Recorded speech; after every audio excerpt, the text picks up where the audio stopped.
Olympic ফুটবলের blockbuster বললেও হয়তো কম বলা হবে। ফ্রান্স বনাম আর্জেন্টিনা আরও একবার মুখোমুখি ফুটবলের বড় মঞ্চে। 2018 বিশ্বকাপের রাউন্ড অফ 60-কে ফ্রান্স আর্জেন্টিনাকে হারিয়েছে 4-3 গোলের ব্যবধানে। 2022 সালের বিশ্বকাপে ফাইনালে টাই ব্রেকে ফ্রান্সকে হারায় আর্জেন্টিনা। এরপর থেকেই ফুটবলে লেসবুলুস আর আলবিসেলেস্তেদের দ্বৈরথের রংমাত্রা ছাড়িয়েছে। মাঠের ফুটবলে দেখা না হলেও কথার উত্তাপ ছড়িয়েছেন দুই দলের সাবেক ও বর্তমান তারকারা। এবার অলিম্পিকে ফ্রান্সের মাটিতে মুখোমুখি হচ্ছে আর্জেন্টিনা।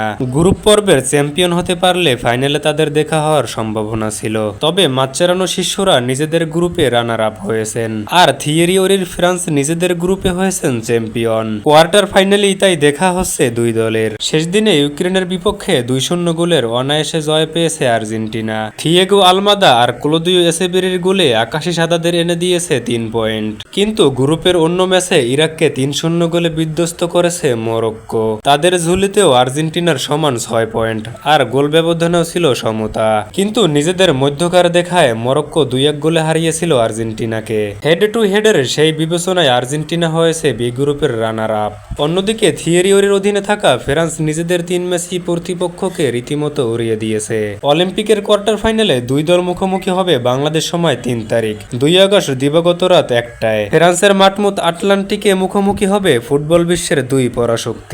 ফ্রান্সের ডাগআউটে কোচ হিসেবে আছেন প্রজন্মের অন্যতম সেরা স্ট্রাইকার থিয়েরি ওরি, আর আর্জেন্টিনার যুব দলের দায়িত্বে ডিফেন্সিভ মিডফিল্ডে খ্যাতি কামানো হাবিয়ার মাচেরানো। দুই দলই উদীয়মান তারকার অভাব নেই। শেষ পর্যন্ত এই লড়াইয়ে কারা শেষ হাসি হাসে সেটাই দেখার অপেক্ষায় ফুটবল দুনিয়া।